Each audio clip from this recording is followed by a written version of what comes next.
After a disappointing two-game tour to South Africa in the last couple of weeks, Glasgow got back to winning ways on Friday night in a performance inspired by their talismanic scrum half, George Horne. This isn't a slight on Ben Ashfar or Jack Oliver, but Glasgow are a completely different team with Horne in it, and this performance demonstrates that. It's excellent to have him back at this crucial business end of the season. We start with something exceptionally simple but incredibly effective. Glasgow are on the break here, and as Cardiff players are trying to retreat back on side, George Horne manages to spot Josh Adams about to cut across his passing channel, and with him being offside, he just simply plays the ball into him, winning an exceptionally cheap penalty for Glasgow. The next moment comes from a Glasgow line-out just outside their own 22. What's probably meant to be a fairly simple exit strike play ends up breaking down and Tuipulotu manages to gather the ball, cutting back inside to where the support is to set up for the next ruck. What follows next is a definition of heads-up rugby. Unfortunately for Cardiff, they get it all wrong at the breakdown, with Ben Thomas actually wandering back into the defensive line, perhaps expecting his namesake Dan Thomas to fill in at the pillar. The result leaves a gap as wide as the Clyde, and Horne needs no second invitation to attack into it. He makes a good 20-30 metres before putting the ball on the toe, pinning Cardiff back well into their own half and forcing the line-out just outside their own 22-metre line. Excellent heads-up rugby.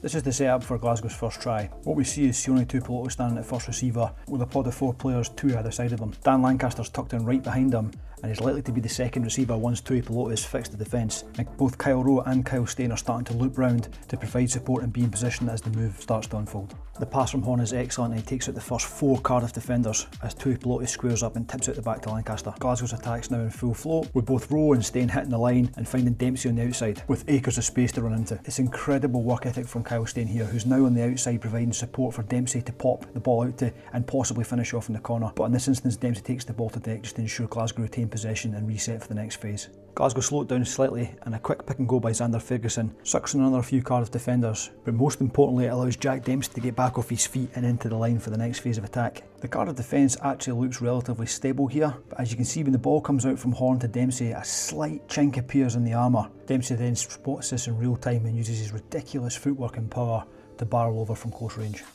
Here we have a Glasgow scrum just inside the Cardiff half on the 10-metre line. The setup is very similar to the Jack Dempsey try, with Sione Tuipulotu standing at first receiver and Dan Lancaster standing on his inside. Cardiff are also relatively well lined up in terms of man-for-man in defence. However, as the ball comes out from Horne to Tuipulotu, the Cardiff defence end up biting in, and Josh Adams in particular leaves a huge amount of space on his outside. The ball's tipped to Lancaster and he puts Steyn through the hole that's left by Josh Adams, and he has the gas to run it in from 30 odd metres. An excellent team try.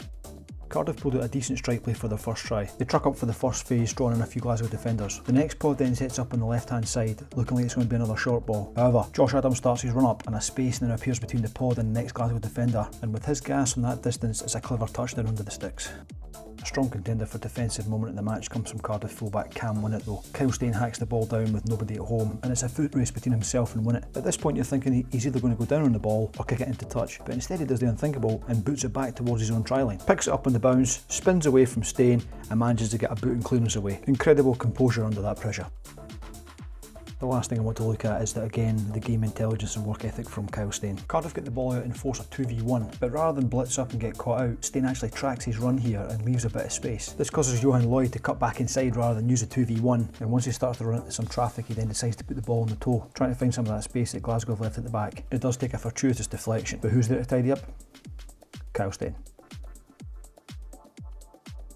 It finished 40 points to 17, and it was an incredibly polished performance from Glasgow, especially off the back of an incredibly disappointing 2 games down in South Africa where they conceded over 100 points between the Stormers and Lions. This also had the potential to be a sticky game, with Cardiff having top 8 ambitions of their own, but with George Horne back and senior players really stepping up to the mark, this was a crucial 5 points for Glasgow to ensure they go back top of the URC and try to secure one of those top 2 finishes so they can get a home, semi and potential whole final advantage.